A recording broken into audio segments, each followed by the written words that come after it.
Bonjour. Bonjour, bonjour et bienvenue dans cette nouvelle session de l'Académie de Sinch Mailjet. Une session dédiée aujourd'hui à la stratégie d'emailing au-delà du simple envoi. Qu'est-ce qu'on entend par au-delà du simple envoi? Eh bien, tout simplement que la toute première session de l'Email Academy de Sinch Mailjet, il y a plus d'1 an maintenant, était dédiée aux bases de l'emailing. Donc là, on va aller un peu plus loin en explorant des concepts liés à l'emailing toujours, mais un peu plus poussé. Ça tombe très bien que vous soyez là par ailleurs, parce que la très récente étude de notre société mère Sinch sur l'état des communications clients confirme le statut privilégié qu'a l'email par rapport à d'autres canaux comme le SMS ou la messagerie instantanée, puisque 75% des professionnels qui envoient qui communiquent avec leurs clients plébiscitent l'emailing, le plaçant de très très loin en tête des canaux, et idem chez les consommateurs où 77% préfèrent l'email, avec même 50% qui préfèrent ne recevoir des offres que par email. J'ai vu un message de la part de Lucie qui demande si on peut retrouver le replay. Tout est disponible sur notre page YouTube. On enverra le lien en chat à un moment lors de la présentation.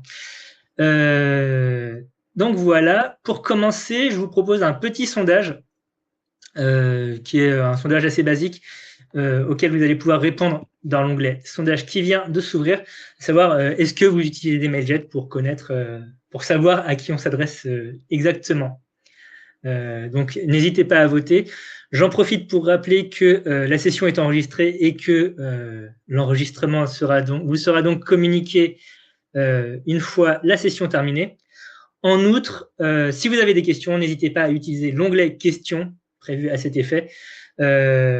Soit les personnes qui sont en support à nous aider dans le chat y répondront directement, soit nous y répondrons durant la session de questions-réponses. Vous êtes très nombreuses et nombreux à utiliser Mailjet, ça fait plaisir. Vous êtes à la bonne place. On vous laisse encore quelques secondes pour voter. Voilà. Je ferme le sondage. Voilà, vous êtes très largement à utiliser Mailjet. Merci d'être avec nous. Passons aux présentations avant de rentrer dans le vif du sujet. Donc, je suis Thomas Edukovic, responsable marketing France. Et avec moi aujourd'hui, il y a Marion et Stéphanie que je vais laisser se présenter. Allez, je démarre. Bonjour à tous. Du coup, moi, c'est Marion Deveau. Je suis responsable de l'engineering, donc toutes les équipes qui ont développé pour vous les fonctionnalités de la plateforme, mais aussi, du coup, qui la testent. Et moi, c'est Stéphanie. Je suis responsable du produit, spécifiquement tout ce qui est éditeur d'email et page d'atterrissage, formulaire, etc. Et je suis ravie d'être là avec vous aujourd'hui. Frédéric n'a pas de son. Qui est-ce qu'on n'entend pas? Allô? Vous nous entendez? C'est bon, parfait. Ah, ça vient de notre côté, d'accord. Très bien.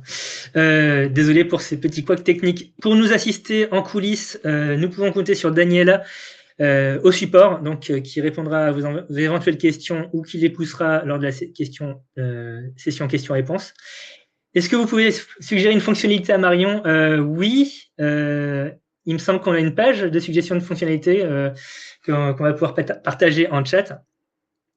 Donc, Daniela. Stéphanie, hein, parce que moi, j'exécute le produit. Hein. D'accord, très bien. Donc, Daniela au support, Laura qui est également là pour nous assister, et enfin en support technique, qui s'occupe de toute la gestion de ce webinaire. Nous avons Thomas. Apparemment, on ne t'entend pas ou mal, Marion. Bon, je vais mettre un casque alors. Très bien. Voilà. Le temps que tu mettes un casque, on va passer au programme, tout simplement au sommaire. Donc aujourd'hui, comme on l'a dit, on va parler de l'optimisation de vos campagnes, puisque vous avez dépassé les bases, en se focalisant sur 4 points spécifiques: le suivi et la compréhension des statistiques de vos anciennes campagnes, la segmentation des envois, les tests AB, et enfin l'utilisation de l'IA pour améliorer la productivité de votre emailing. Donc, commençons. Stéphanie partage le lien pour soumettre les suggestions. Commençons par le premier point, à savoir la compréhension et l'optimisation de vos campagnes via les statistiques. Et on va commencer avec quelques bases.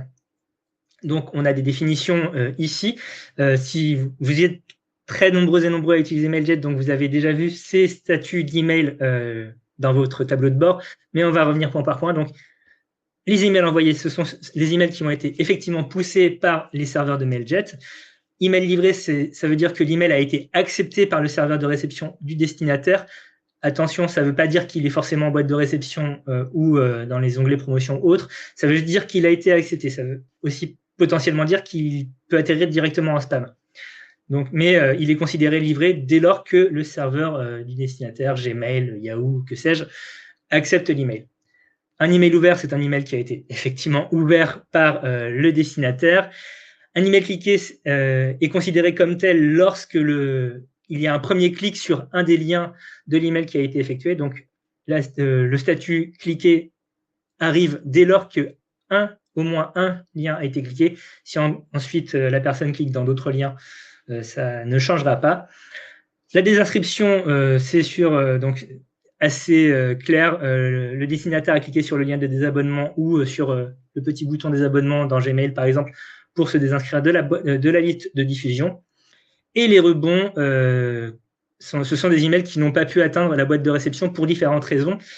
On distingue les rebonds temporaires, par exemple parce que la boîte de réception destinataire est pleine ou parce qu'il y a une panne de serveur de réception.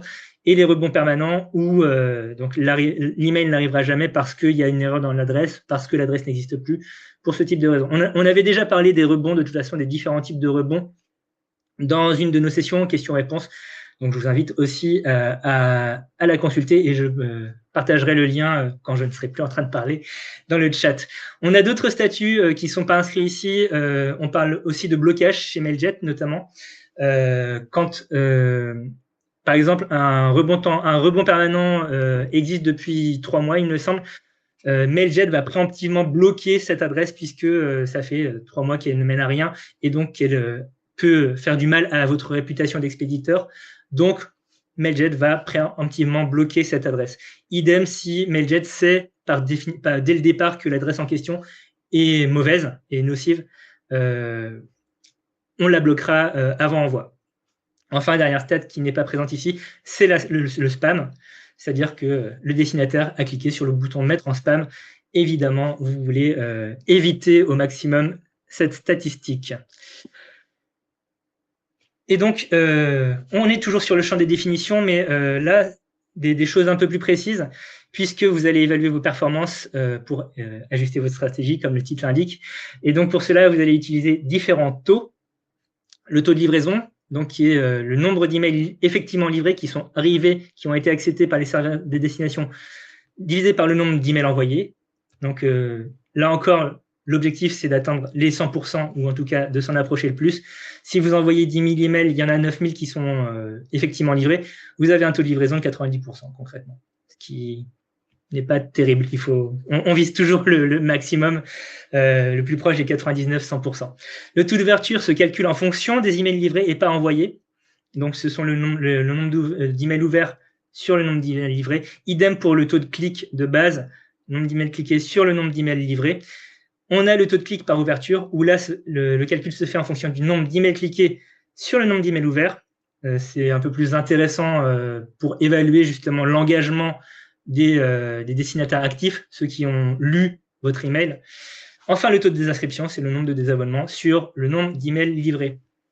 Ces statistiques, elles sont importantes, mais elles ne font pas tout. En France, toujours aujourd'hui, par ailleurs, on a tendance à beaucoup se reposer sur le taux d'ouverture. Or, depuis quelques années, certains opérateurs, on pense à Apple Mail notamment, ouvrent préemptivement l'ensemble des emails qui arrivent dans leur serveur pour s'assurer que les contenus sont légitimes pour leurs utilisateurs. Donc, ça crée des faux positifs, puisqu'il y a un robot qui ouvre par défaut les emails, et donc génère des taux d'ouverture plus importants que potentiellement la réalité.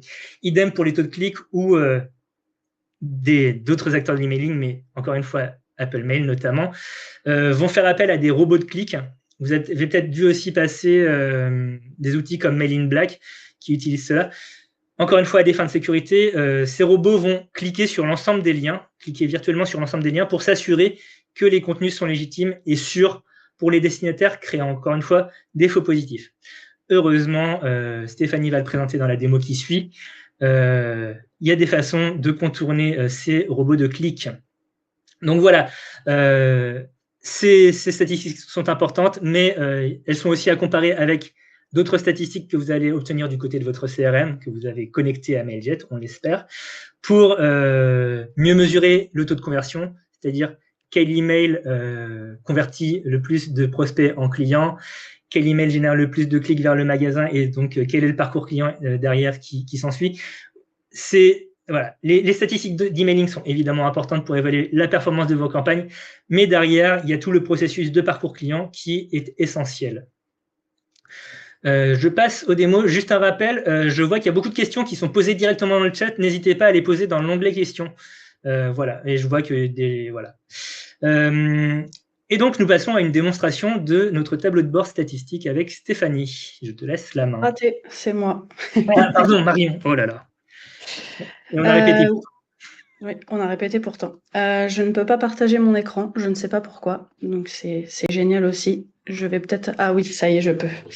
Il fallait juste enlever la présentation. Du coup, je vais vous montrer donc notre tableau de statistiques. J'ai préalablement créé une campagne. Vous pouvez voir ici qu'il y a 9 emails. Donc pour info, c'est 9 emails différents. J'ai envoyé sur différentes plateformes. On va avoir du Gmail, on va avoir du Microsoft, on va avoir de l'inconnu.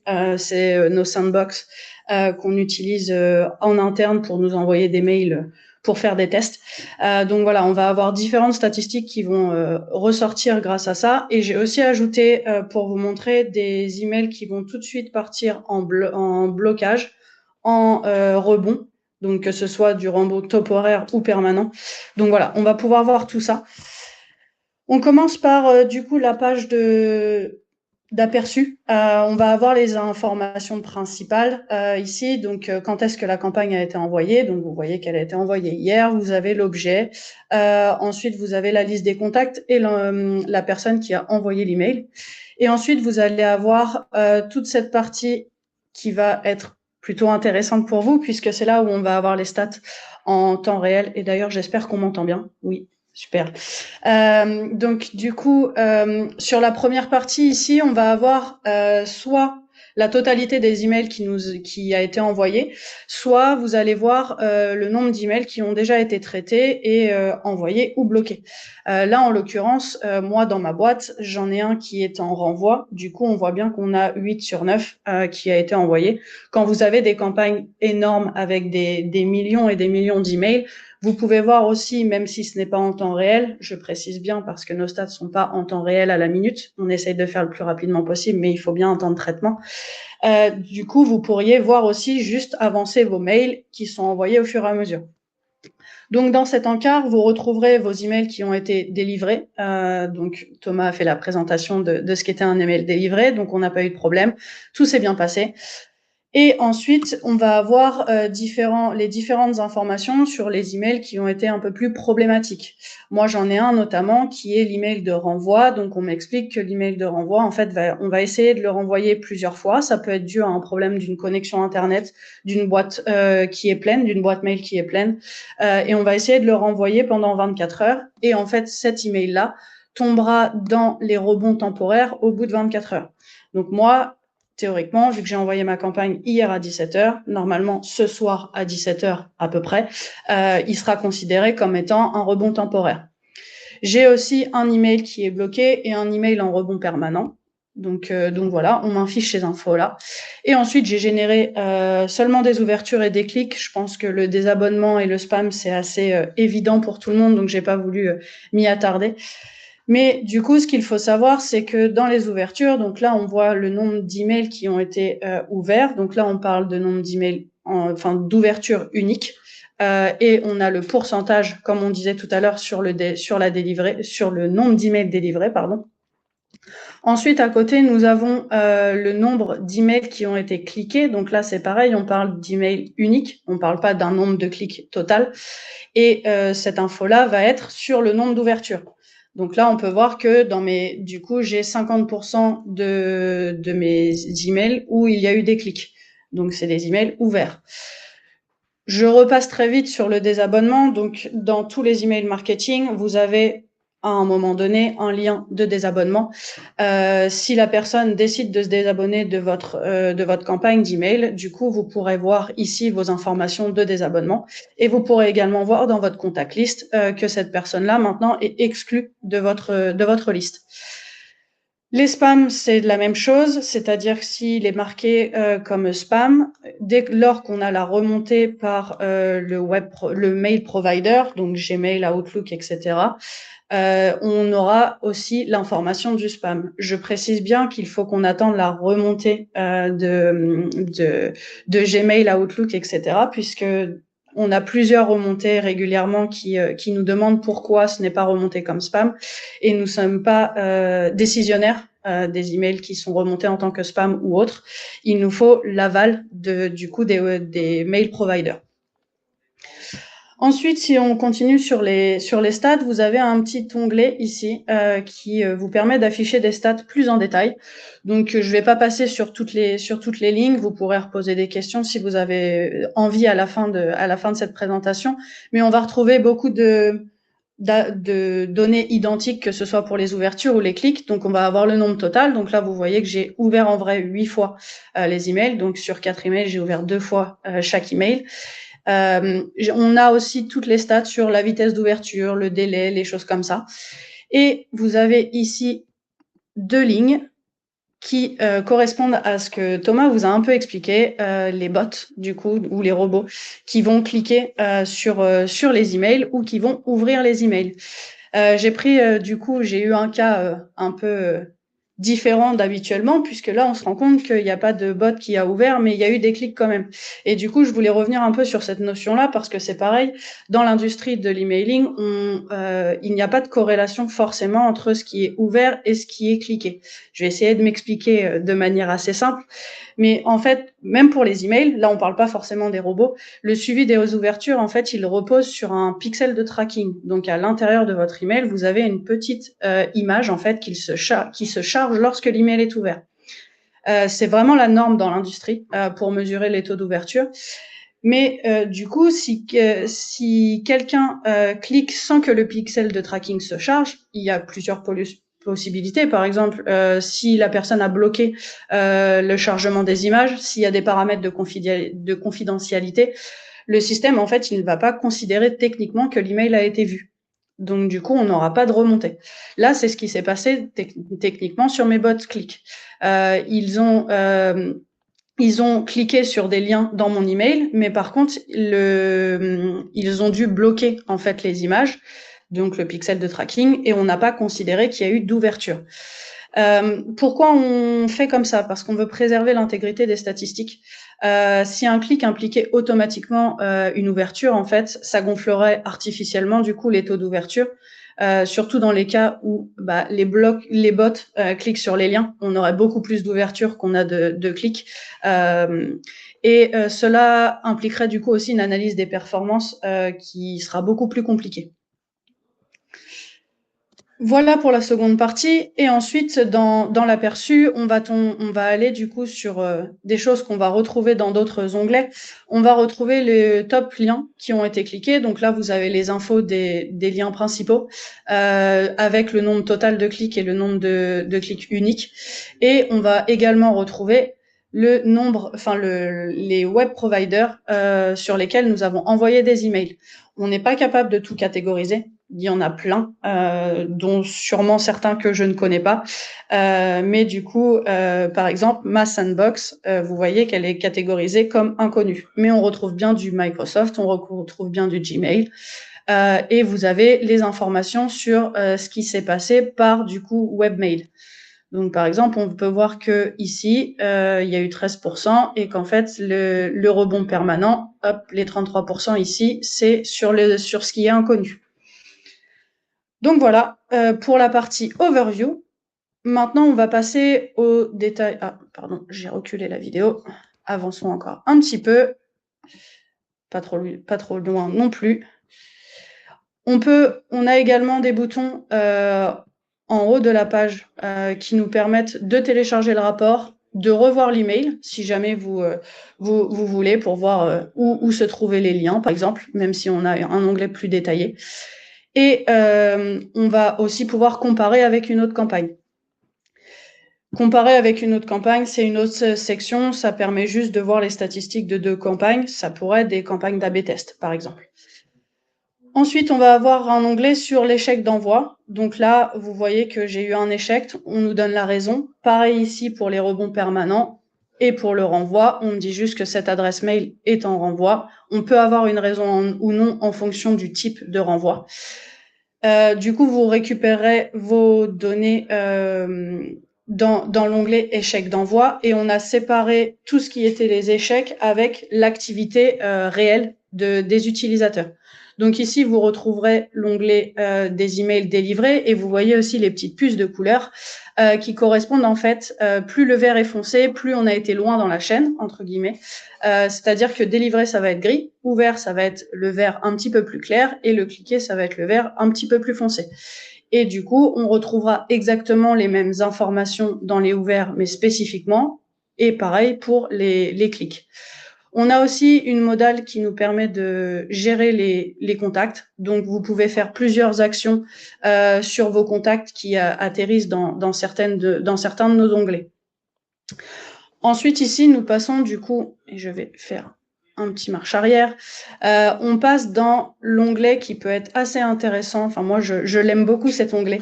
Il nous permet de voir toutes les statistiques qui sont liées à vos liens. Donc là, par exemple, vous pouvez voir qu'il y a eu 2 clics, que ça fait 58% des clics, que ça a été sur le mailjet.com et on va avoir la même chose en dessous, mais on peut également en fait chercher dans notre email directement en cliquant sur les petites statistiques que je vous affiche pour retrouver directement nos emails. Ensuite, on peut également exporter des listes, soit les liens, soit les clics. Il suffit de cliquer sur le bouton et vous aurez un fichier qui sera téléchargé. Et enfin, vous retrouverez plus en détail, même si pour mon exemple, c'est la même vue, mais du coup, ici, vous avez l'onglet qui définit tous les pourcentages d'envoi de vos emails sur les webmails. Donc voilà, c'est des vues assez complètes. Il y a toujours moyen de télécharger les informations et on essaye de faire au mieux, on va dire, de détection des ouvertures et des clics, mais voilà, c'est pas une science exacte. Donc, vous pouvez demander à n'importe quelle solution AI, je vais dire, il vous dira tout le temps la même chose, c'est que voilà, c'est pas une science infuse. On a des algorithmes qui nous permettent de détecter les bots clics des vrais clics ou les bots open des open, mais il faut toujours qu'on se mette régulièrement à jour parce que on va dire que c'est un combat, un gentil combat, hein, mais un combat entre les webmails qui veulent vérifier la sécurité de nos emails et nous qui voulons pouvoir proposer une solution de statistique efficace. Merci pour cette présentation très complète, Marion. Passons au deuxième point, à savoir la segmentation, segmenter pour mieux cibler. Qu'est-ce que c'est la segmentation? C'est tout simplement la fonctionnalité qui vous permet d'isoler une portion de votre liste de contacts existante en fonction de critères spécifiques, pour atteindre un groupe de personnes de votre liste globale plus spécifiquement en fonction de différents critères. Donc, il peut s'agir de critères statiques que vous allez récupérer via vos formulaires d'inscription ou que vous avez stockés déjà dans votre CRM. Donc, ça va être la date de naissance, l'âge, la localisation géographique, la profession, les hobbies, des données chiffrées ou en mots, mais qui sont amenées à peu, voire pas évoluer. Nous avons aussi les critères comportementaux qui sont propres à la solution d'emailing que vous allez utiliser, donc en l'occurrence MailJet. Donc, est-ce que l'email a été ouvert ou cliqué dans les X derniers mois? Ça vous permet par exemple, d'envoyer des campagnes auprès de votre public le plus impliqué dans vos emails. qui semblent se montrer en tout cas davantage intéressés par ce que vous avez à proposer. A contrario, si les personnes n'ont pas ouvert ou cliqué dans les X mois précédents, ça peut vous permettre aussi de faire de l'hygiène de liste, de nettoyer votre liste de contacts en créant, en isolant ce segment de vos contacts et en leur envoyant des campagnes de réengagement ou de caducité. Leur demander très franchement, est-ce que vous voulez qu'on continue à vous envoyer des emails? Oui, non. Sinon, s'ils répondent non, vous pouvez les isoler et donc les supprimer de votre liste de contacts parce que manifestement, ils ne souhaitent plus recevoir vos données, vos informations. Et donc, ça vous permettra de maintenir votre réputation d'expéditeur.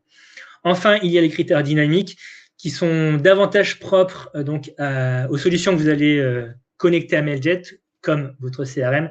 Donc, ça va être les achats passés, la situation dans le parcours client des destinataires et en fonction des segments sélectionnés, vous allez pouvoir les intéresser davantage et les fidéliser davantage à vos produits. Et Stéphanie, cette fois, je ne me trompe pas, va vous faire une démo de la segmentation de Mailjet.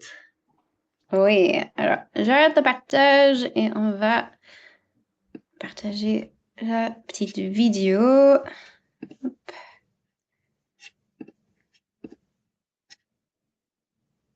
Est-ce que vous voyez bien?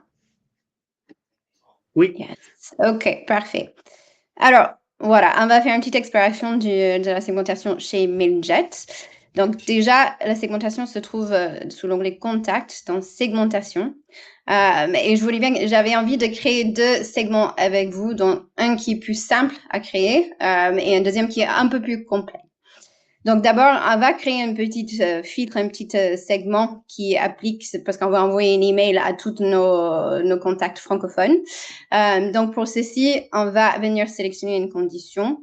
Là, on voit en fait tout ce qui vient de décrire Thomas. On a des activités, des contacts, donc qui a ouvert, ils ont cliqué, ou au contraire, ils n'ont pas cliqué ou pas ouvert, ainsi que les contacts qui se sont abonnés dans les derniers 3 mois, derniers 2 mois, etc. Et là, en dessous, on a les propriétés de contact qui sont des données statiques.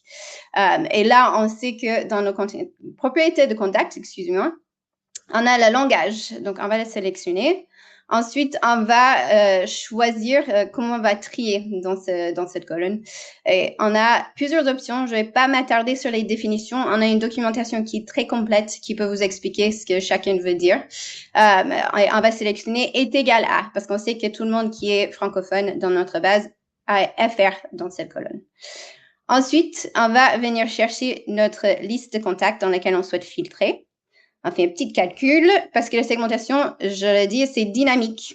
C'est important. La différence entre dynamique et statique, c'est très important parce qu'une liste de contacts, quand vous envoyez une liste de contacts depuis Mailjet, et vous allez avoir toujours la liste en contact entier qui est ciblée par la campagne. Après, il y a des gens qui vont être bloqués dès le début, ceux qui se sont désabonnés, ceux qu'on bloque parce que c'est dangereux, etc. Tout ce qui Marion et Thomas ont décrit lors des statistiques. Mais on envoie quand même à la liste entière. Alors que là, avec les segmentations, non seulement on cible qu'une partie de cette liste, mais en plus de ça, cette partie peut changer si, par exemple, vous mettez à jour les données entre-temps.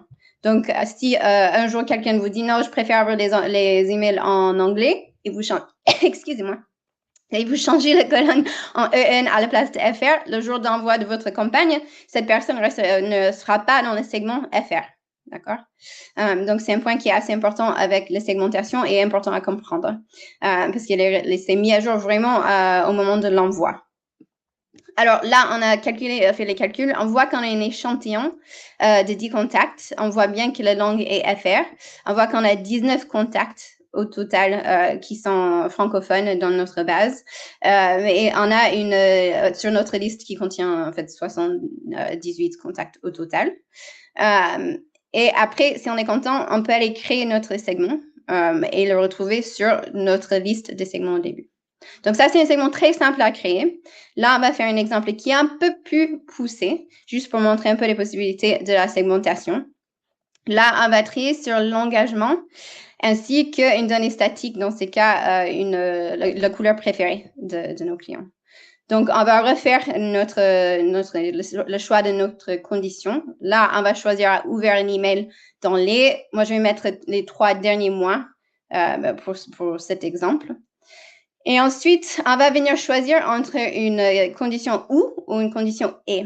On va choisir une condition ou si on souhaite élargir le champ de notre segmentation.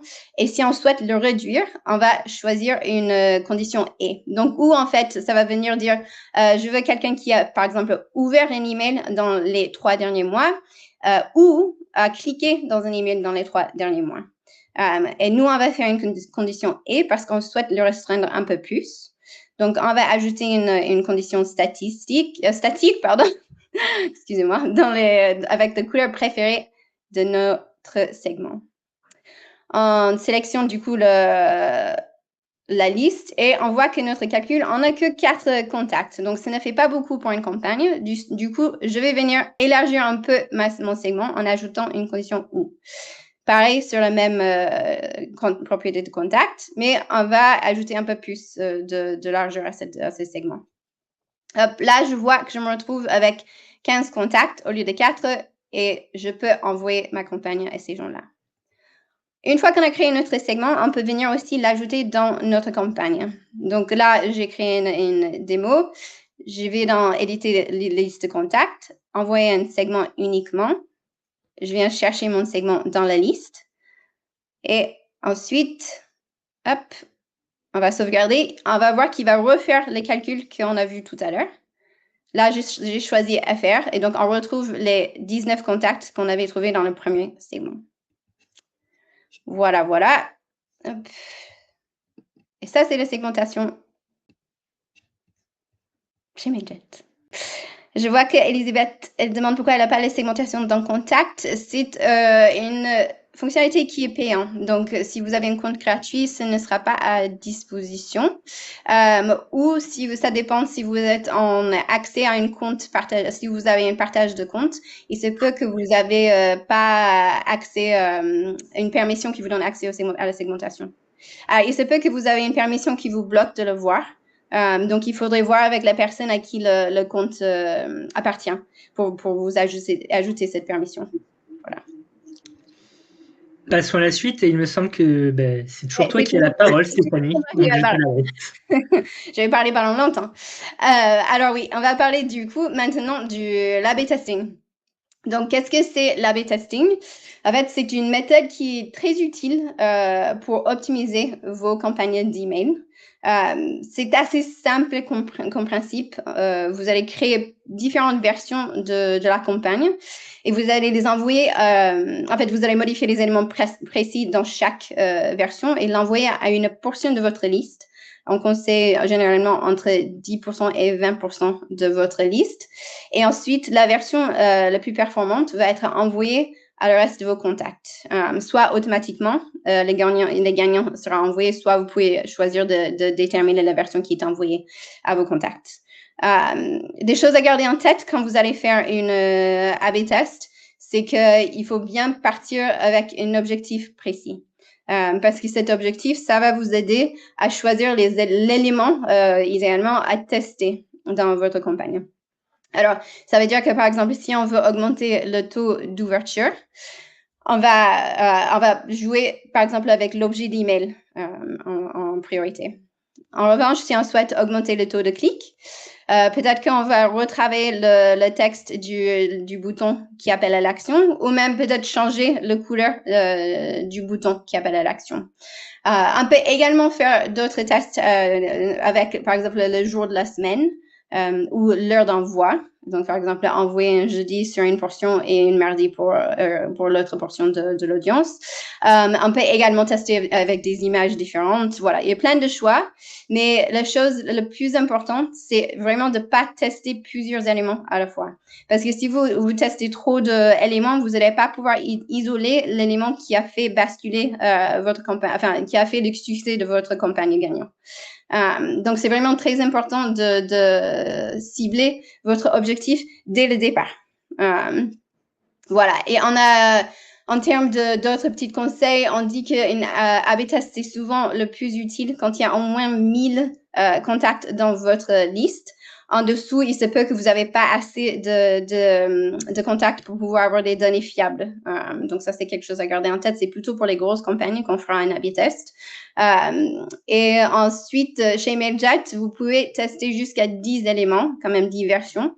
Après, c'est pas forcément conseillé selon votre niveau d'expertise, etc. Et si vous avez des millions de personnes dans votre liste, c'est possible que vous arrivez à faire une 10 comparaisons.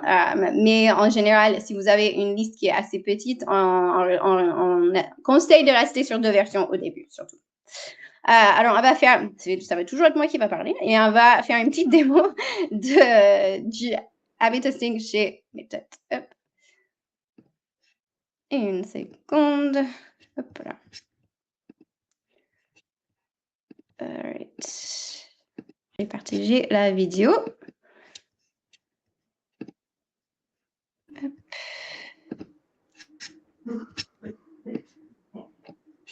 Allez. Ça fonctionne. OK. C'est bon. Allez, parfait. Alors là, j'ai fait une démo avec 2 exemples de A/B test qu'on peut faire dans MailJet. Donc là, on est dans une campagne. J'ai préparé une campagne à l'avance. Et là, j'ai décidé que je veux jouer sur le taux d'ouverture. Du coup, on va créer une nouvelle version. Je ne sais pas, c'est allé un peu vite. Je vais revenir dessus. C'est tout petit, mais dans le coin, en fait, on a la possibilité de créer une nouvelle version directement dans l'éditeur d'email. Donc, vous cliquez dessus. Et ça va auto-générer une copie de votre campagne et vous permettre, vous voyez bien qu'on est sur la version B, et ça va vous permettre de venir éditer les éléments dans ces campagnes. Là, on va augmenter le taux d'ouverture, donc on va mettre un objet d'email différent. Une fois que c'est bon, on peut revenir sur le récapitulatif et on voit nos 2 versions en haut et on voit la différence entre les objets d'email entre les 2 versions. Ensuite, on doit venir programmer notre échantillon de test. Donc là, c'est automatiquement sur 20% de contacts qui vont le recevoir et une sélection manuelle de la version qui sera envoyée aux autres. Après, on peut venir modifier le pourcentage, l'augmenter, le réduire en fonction. Et ensuite, on peut aussi changer pour automatiquement, si on souhaite que la campagne soit envoyée automatiquement par MailJet. Là, on a dit qu'on veut augmenter le taux d'ouverture. Donc, c'est ça qu'on va sélectionner comme critère pour l'envoi de la campagne gagnante. Au-dessus, on voit aussi les calculs, on voit le nombre de contacts qui seront dans la version A, le nombre de contacts qui seront dans la version B, ainsi que la totalité de notre liste, qui restera une fois la version gagnante envoyée, ce qui est 662 personnes dans ce cas. On n'a pas suivi, j'ai pas suivi nos conseils, il y a un peu moins de 1000 personnes dans ma liste. Alors, ensuite, une fois qu'on est content, on peut sauvegarder et hop, on peut continuer sur l'envoi de notre campagne. Donc, un deuxième exemple, si on souhaite, par exemple, augmenter le taux de clic, on va aller dans modifier l'email, on crée notre deuxième version et ensuite, c'est aussi simple que de venir sur cette deuxième version et, par exemple, changer la couleur du bouton pour voir si, par exemple, le vert, c'est plus performant que le violet. Donc là, je vais modifier la couleur. Je l'enregistre et quand on revient sur la prévue de la campagne, on voit qu'on a ces 2 versions qui sont à disposition et on voit bien nos changements qui ont été appliqués. Ensuite, on va préparer notre campagne. Donc ensuite, on peut bien sûr voir les résultats dans MailJet et bien examiner celui qui a gagné et suivre les résultats en presque temps réel. Bon, Marion l'a dit que ce n'est pas exactement. Mais... Merci pour cette présentation. Dernier point de la session du jour, le temps passe vite, où on va parler d'IA, où Marion va parler d'IA pour accélérer et fluidifier votre pratique de l'emailing. Oui, le temps passe trop vite, c'est vrai. Ou alors on parle trop aussi. Non, mais du coup, concernant l'IA, alors je vais dire AI, n'ayez pas peur, j'utilise beaucoup d'anglicismes. Alors, on va utiliser l'AI chez MailJet. On a plusieurs fonctionnalités qui sont mises à disposition pour pouvoir accélérer justement la création de vos templates. Et comme c'est écrit, stopper l'angoisse de la page blanche. J'aime beaucoup cette expression. Ou alors, comme si vous êtes comme moi très nul en design, par exemple, avoir quelques idées. Du coup, on va avoir plusieurs solutions qui vont tous être gérées par notre assistant, le Mailjet Assistant, qui du coup va vous permettre de générer du texte, de générer des sujets d'email, enfin des objets d'email, pardon, mais aussi de générer totalement à partir de juste une petite description de ce que vous cherchez, un email complet avec une suite de couleurs, des placeholders pour des images. Mais du coup, voilà, ça va vous permettre d'accélérer drastiquement la création d'un email. Et pareil, on va reprendre via une petite démo. Normalement, vous voyez mon écran. Alors, j'ai créé une campagne et comme vous pouvez voir ici, on peut demander à l'AI de nous générer un template. Il suffit juste de sélectionner un type d'email parmi la liste qu'on vous propose, de rédiger une petite description. Donc là, je lui ai demandé de me générer un template pour justement promouvoir toutes les fonctionnalités AI chez Mailjet. Et du coup, je veux que ce soit fait de manière élégante avec des appels, des boutons call to action clairs. Et je veux que ce soit lisible, que ça respecte les standards d'accessibilité. Enfin voilà, je veux quelque chose de beau. Une fois que je vais soumettre, je vais pouvoir personnaliser grâce à une autre fonctionnalité qu'on a développée, qu'on appelle BrainKit, qui vous permet soit d'utiliser un thème que vous avez déjà créé, ou alors d'extraire un thème de votre site web. Donc là, je pars de zéro, j'imagine que je n'ai pas défini de BrainKit, et je vais demander qu'il m'extrait le thème de Mailjet. C'est ce qu'il a fait. Nous avons récupéré les couleurs. Je pense que c'est pas trop mal. Hein. Le violet, ça ressemble à celui qu'on a sur Mailjet. Il nous a extrait aussi toutes les polices d'écriture. Donc là, c'est du basique, c'est du Arial. Mais vous pouvez voir aussi qu'il a extrait le logo, qui n'est pas tout à fait le même, mais qui est celui qu'on peut trouver le plus souvent sur Google. À la suite de ça, je lui dis « Ok, génère-moi un template ». Et voilà, il m'a généré un template pour démarrer mon raffinement. J'ai aussi la possibilité de lui dire de recommencer si jamais le template ne me plaît pas. Donc, vous avez le bouton recommencer ici. J'ai la possibilité aussi de donner du feedback si le template m'a plu ou pas. Et je vous invite, si vous utilisez cette fonctionnalité-là, à nous donner du feedback. Ça nous permettra d'ajuster et d'améliorer justement cette fonctionnalité-là. Et on vous propose aussi plusieurs palettes de couleurs. Si jamais vous souhaitez le violet, c'est trop, vous pouvez très bien mettre du bleu et avoir en temps réel le template qui s'ajuste, mettre du vert ou alors rester dans les tons de votre entreprise. Une fois que vous êtes en paix avec vous-même sur les couleurs, vous pouvez rentrer dans l'éditeur de passeport, qui est exactement celui que vous connaissez tous, puisque vous êtes pour la plupart des clients. Donc, nous rentrons dans l'éditeur d'email et vous n'avez plus qu'à travailler et à raffiner ce dont vous avez besoin. Donc là, voilà, j'ai juste ajouté l'expéditeur puisque l'objet a été généré en même temps que l'email. Mais je vais le changer tout à l'heure, vous inquiétez pas. Mais du coup, voilà, on peut travailler sur nos textes en demandant à l'AI de me rendre ce paragraphe-là plus conversationnel. Je peux l'ajouter. Confetti, ça a été ajouté. Je peux demander un ton plus formel. J'ai pas forcément besoin de cliquer sur ajouter. Vous avez vu, j'ai fait un drag and drop. Donc, j'ai directement déposé le texte. Ce qui fait que du coup, je peux très bien aussi, là, par exemple, comparer les deux résultats. Vous voyez que c'est un mot qui change, mais au moins ça vous permet aussi de comparer l'un au-dessus de l'autre et de pouvoir garder celui que vous préférez. On peut également faire, j'ai envie de dire, tout ce que vous voulez grâce à des boutons pour rallonger, raccourcir, pour traduire, reformuler aussi, changer de ton. Enfin voilà, du coup, on a des actions rapides qui vous permettent de faire plus rapidement ce dont vous avez besoin. Mais cela n'empêche pas, j'avais mis aussi plus créatif pour montrer qu'on a différentes possibilités. Mais après, vous pouvez exécuter exactement les mêmes choses que vous faites en temps normal, c'est-à-dire remplacer vos images dans le template, Donc là, on était parti sur Mailjet, donc voilà, ça tombe bien, j'ai plein d'images de Mailjet, trop cool. Je vais pouvoir remplacer tout ça. Je peux me rendre compte que les images, ils n'ont pas la même taille, donc je vais utiliser les paramètres pour changer la taille et faire en sorte que ce soit à peu près à la même hauteur. Donc voilà, je vais pouvoir changer la police, mettre du gras. Enfin voilà, vous pouvez continuer à faire tout ce que vous faisiez avant. Une fois que le template a été généré, il est généré et vous pouvez travailler dessus autant que vous voulez. À la suite de ça, j'y reviens. Nous avons notre objet du mail. Nous pouvons faire exactement la même chose. Vous voyez ici que là, il a été généré tout à l'heure quand on a utilisé la fonctionnalité. Mais je peux lui demander, là ici par exemple, de m'ajouter des emojis. Donc voilà, il m'en a ajouté un.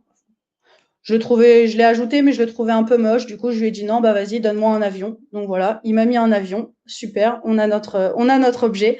Et maintenant, il m'a même changé le texte. Je sais pas si vous avez vu, mais du coup, je peux décoller et je peux envoyer ma campagne. Tout est prêt. Je peux booster mon contenu et je peux envoyer ma campagne comme on le faisait avant. Et vous avez vu, la vidéo, elle a mis 3 minutes. Donc j'ai créé un email à partir de rien en moins de 3 minutes.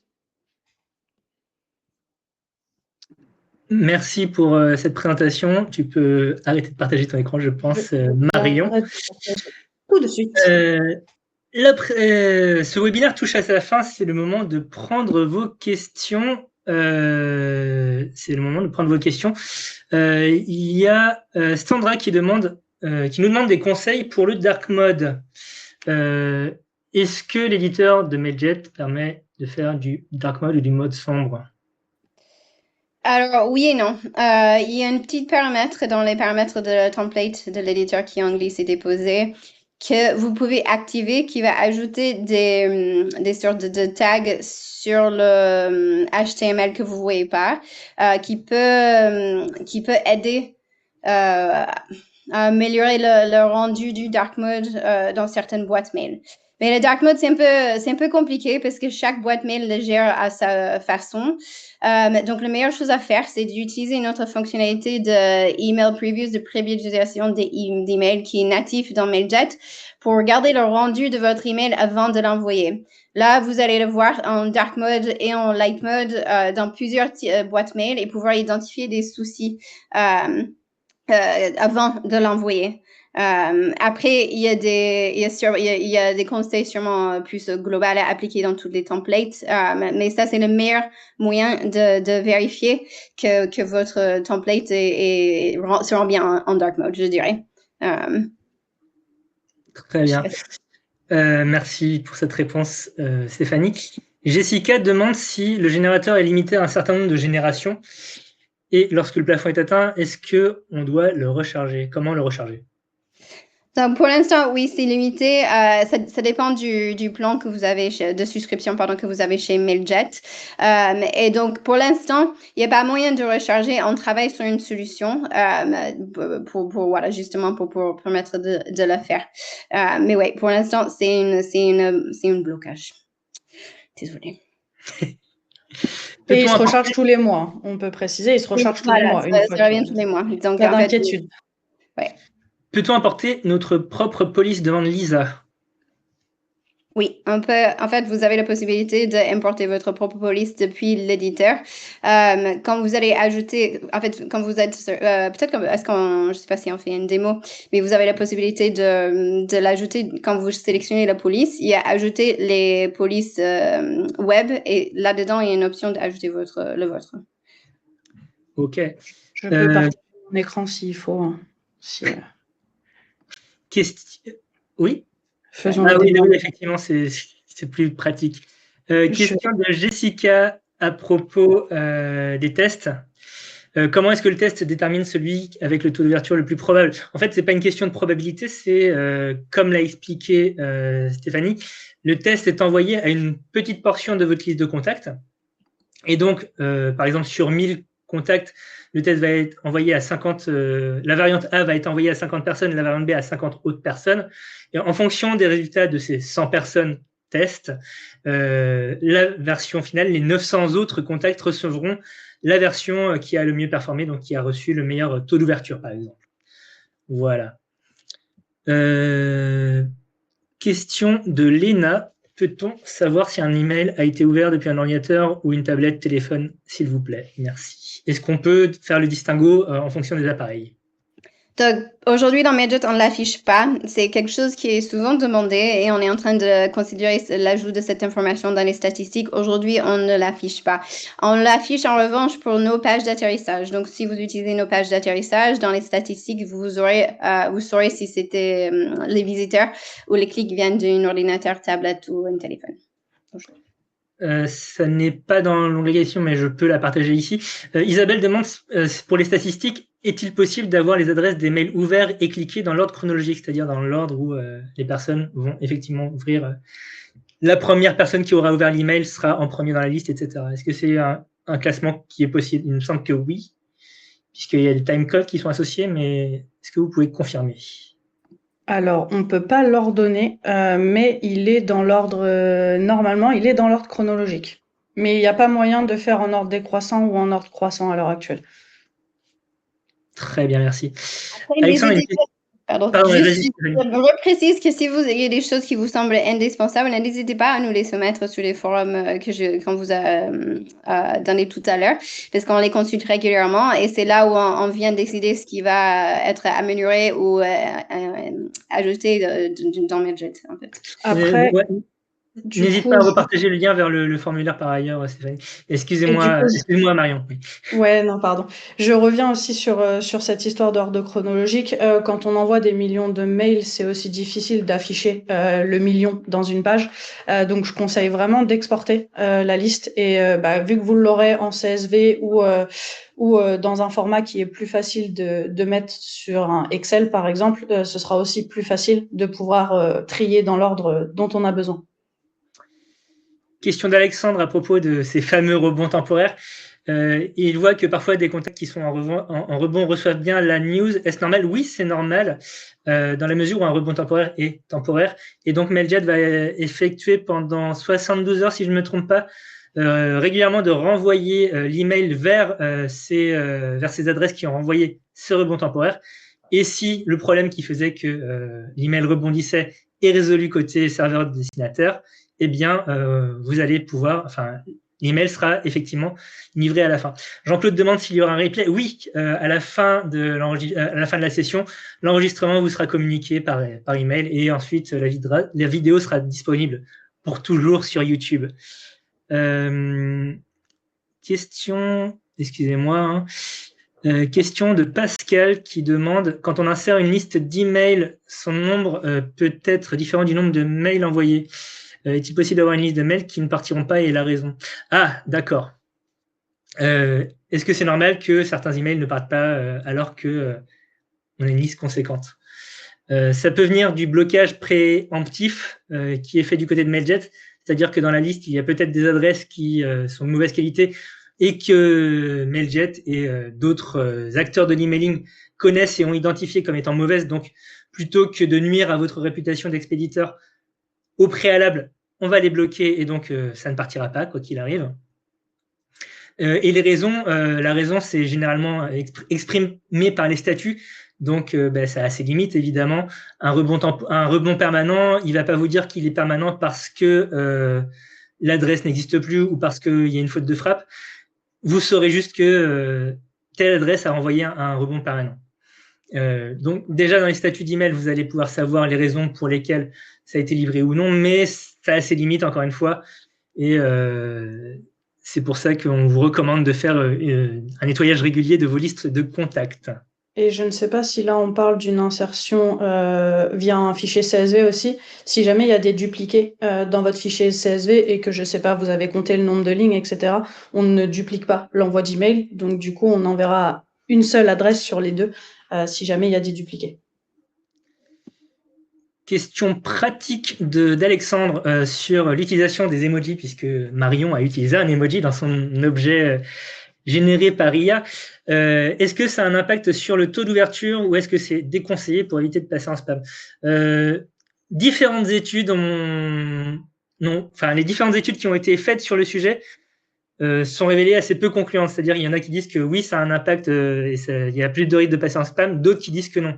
La règle que je vous recommande, c'est tout simplement de ne pas en abuser. Vous pouvez évidemment utiliser l'emoji parce que déjà, une image vaut 1000 mots et parfois, c'est beaucoup plus pratique pour exprimer certaines idées que d'exploiter le nombre de caractères très limités qu'il y a dans un objet d'email, en tout cas qui s'affiche sur les téléphones ou sur les ordinateurs de vos destinataires. Si vous faites une liste d'objets uniquement constituée d'emojis ou très majoritairement constituée d'emojis, là, ça risque effectivement d'activer les signaux des boîtes de réception des destinataires et vous pouvez passer éventuellement pour un spammer. Et en fait, en général, on conseille, si vous utilisez des emojis, d'utiliser un seul max. Donc voilà, donc jamais dépasser un emoji en fait dans une ligne d'un objet d'email. Une question par rapport aux couleurs dans les templates. Est-ce qu'il est possible de les conserver quelque part, car nous utilisons toujours les mêmes qui correspondent à nos couleurs, sauf voilà. Donc apparemment dans la duplication de certains emails, il n'y a pas de continuité dans les couleurs qui sont proposées. Est-ce que c'est un souci connu ou est-ce que se passe-t-il?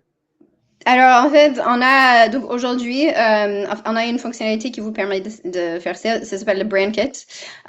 Donc, on a sorti la première version en novembre 2024. Ça vous permet de garder vos couleurs de marque, vos polices de marque, votre logo. Et en fait, nous allons sortir d'ici 2 semaines la deuxième phase de cette fonctionnalité qui va justement amener tous ces éléments dans l'éditeur d'email directement. Et donc, une fois que vous avez mis en place votre Brand Kit, vous pouvez ensuite aller dans l'éditeur et une fois que vous aurez glissé, déposé votre élément, vous allez avoir tout ça à disposition dans votre modèle d'email. Donc, ça arrive. Brand Kit, en revanche, c'est une fonctionnalité payante, donc ça dépendra de votre niveau de souscription. Mais dans 2 semaines, on va la lancer, cette partie-là. Beaucoup de questions aujourd'hui. Malheureusement, la session touche à sa fin. Déjà 2 annonces.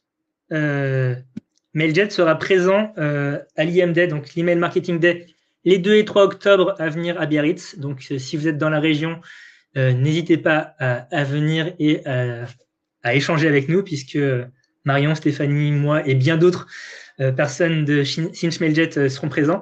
Donc, ça sera à Biarritz, je l'ai dit. Et donc, l'IMD, c'est le principal événement autour de l'email marketing en France. C'est même probablement le seul.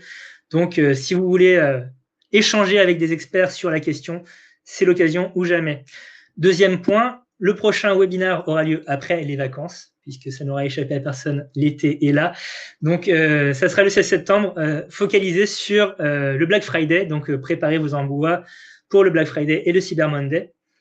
Enfin, on a un dernier sondage pour vous à propos de votre éventuelle participation de futurs webinaires, de futurs emails académiques. Est-ce que ça vous intéresserait ou non?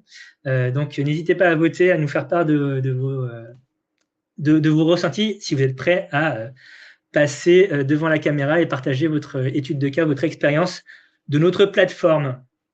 Je laisse le sondage tourner quelques secondes.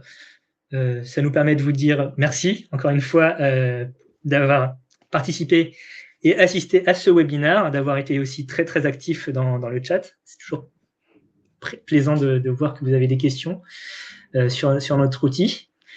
Et de vous dire à très bientôt, soit lors du prochain webinaire, soit en personne carrément à l'IMD début octobre. Voilà, je vais fermer le sondage. Merci beaucoup. Oui, tout le monde.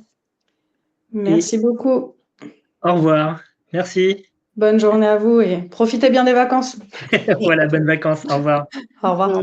Au revoir.